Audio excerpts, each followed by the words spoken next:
اور رکھو ان متعلقہ عورتوں کو من حیث اس طرح سکنتم تم رہتے، اجازت دو ان کو، لتضيقوا علیہن تاکہ تنگی کرو تم ان اور۔ بسم اللہ الرحمن الرحیم، اسکنوہن من حیث سکنتم من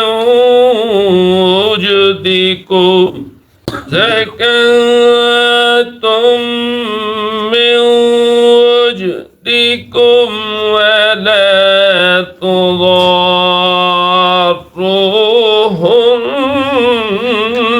لتضيقوا عليهن وإن كن أولات حمل فأنفقوا عليهن حتى يضعن حملهن، فإن أرضعن لكم فآتوهن أجورهن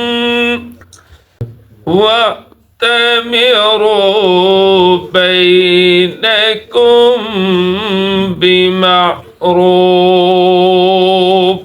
وإن تعسرتم فسترضع له أخرى۔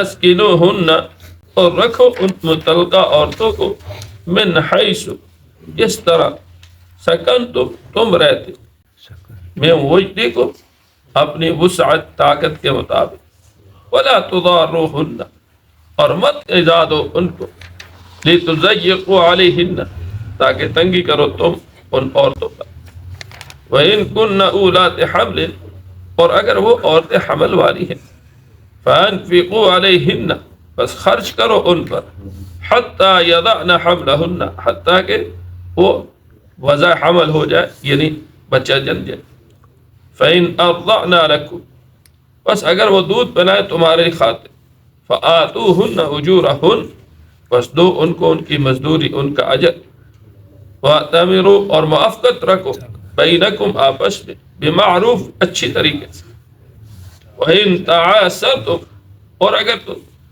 ایک دوسرے سے تنگ ہو تو فَسَتُرْضِعُ لَهُ أُخْرَىٰ تو پھر دودھ پلائے گی اس کی خاطر دوسری عورت۔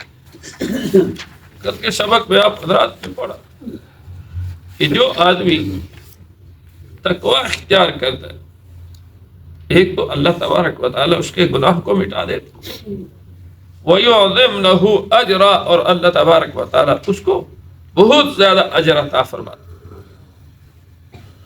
اور پیچھے آپ نے طلاق کے مسائل پڑھ لی، تو اب متعلقہ عورتیں جو ہیں کہاں رہیں، تو یاد رکھنا متعلقہ عورتیں وہیں رہیں گی جہاں ان کے خاوند جو ہے رہتے ہیں، چونکہ عدت کے دوران جو عورت عدت گزار رہی ہے تو عدت جو ہے اس کا خرچہ، اس کی رہائش اور دیگر ساز و سامان جو ہے وہ خاوند پر، اس لیے فرمایا اسکنوہن کہ ان متعلقہ عورتوں کو ایام عدت میں وہاں رکھو جہاں تم رہتے، میں وجدکم اپنی طاقت کے مطابق اس کو رکھو، ولا تضاروہن اور اس عدت کے دوران ان کو ایذا نہیں دو کہ تم خرچ میں کمی کر دو یا اس کو مکان سے نکال دو یا اسی طریقے سے اور کوئی ایسی فوش باتیں شروع کر دو، فرمایا ایسا نہیں کرو۔ ٹھیک ہے فطرت کے مطابق جو ہے تم آپس میں نہیں رہ سکے تو اب جدائی ہے، شریعت نے کہا ہے، اور تصریح بإحسان اچھے طریقے سے چھوڑ دو۔ تو اچھے طریقے چھوڑنے کا مطلب یہ بھی نہیں ہے کہ ان کو تنگ کرو، ان کو ایذا کرو، ولا تضاروہن مت ایذا دو، ان کو مت تنگ کرو، لتضيقوا علیہن تاکہ تم تکلیف دو ان کو اور تنگی کرو ان پر، ایسا نہیں ہے۔ شریعت کے جو اصول ہیں ان کے مطابق ان کے ساتھ معاملہ کرو. اور اسی طریقے سے فرمایا کہ اگر وہ متعلقہ عورتیں جو ہے حاملہ ہیں، حالت حمل میں تم نے ان کو طلاق دے دی، تو فَأَنفِقُوا عَلَيْهِنَّ، تو پھر ان پر خرچ کرو. تو ٹھیک ہے طلاق ہو گئی، اس میں کوئی شک کی بات نہیں ہے، لیکن اب اخراجات جو ہے اس کے برداشت کرنے پڑے. حتیٰ یضعن حملہن، ہاں جب تک وہ وضع حمل نہیں ہوتا.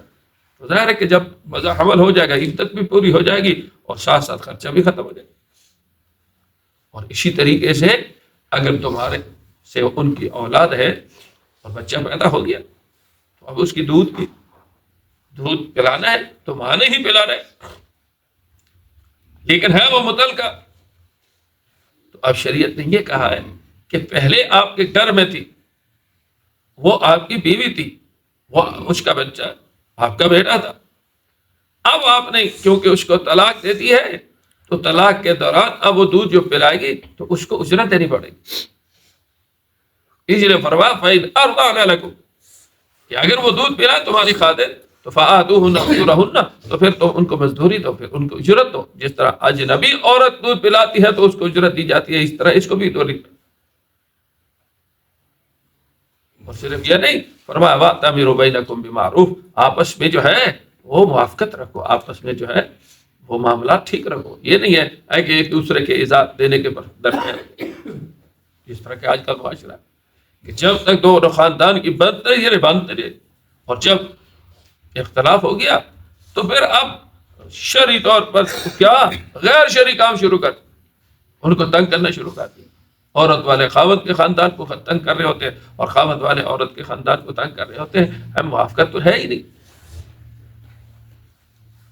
حالانکہ قرآن کا حکم یہ ہے کہ وَأْتَمِرُوا بَيْنَكُمْ بِمَعْرُوفٍ، کہ آپس میں تم جو ہے نا موافقت رکھو، زید بازی نہیں کرو. جو کچھ ہونا تھا وہ ہو چکا. خاوند علیحدہ شادی کر لے، بیوی جو ہے علیحدہ شادی کر لے، اپنے معاملات اپنے خاندان اپنا علیحدہ. یہ کیا ہے کہ ایک دوسرے کے پیچھے جو ہے کیس ہو رہے ہیں اور ایک دوسرے کے پیچھے تہمتیں لگائی جا رہی ہیں، ایک دوسرے کے پیچھے باتیں کر رہی ہے. شریعت اس کی اجازت نہیں دیتی. اسی لیے فرمایا طلاق کے بعد بھی موافقت رکھو آپس میں معروف طریقے سے. یہ نہیں ہے کہ ایک دوسرے کی عزت میں آ کر جو ہے قتل و غارت پہ آ جاؤ یا ایذا دینے پہ آ جاؤ.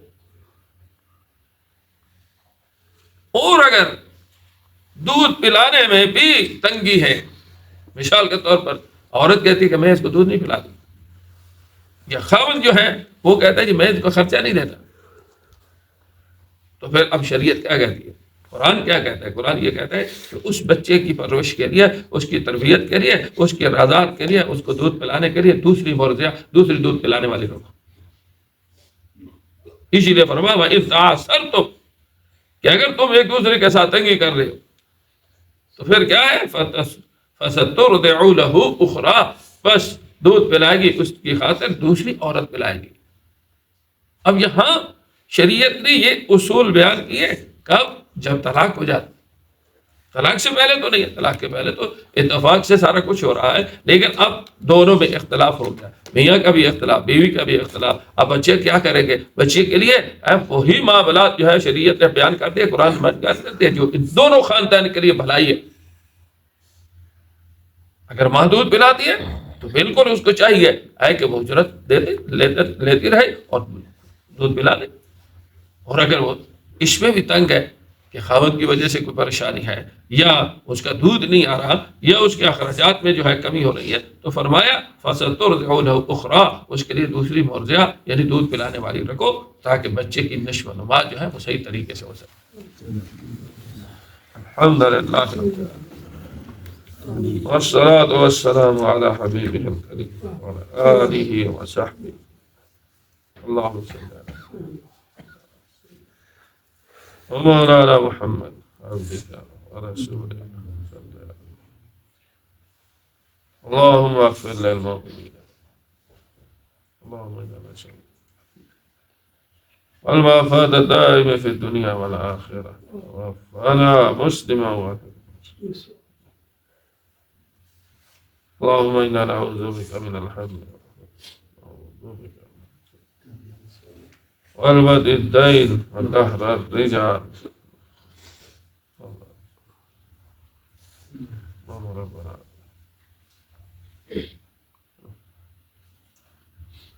اجمعین برحمتک.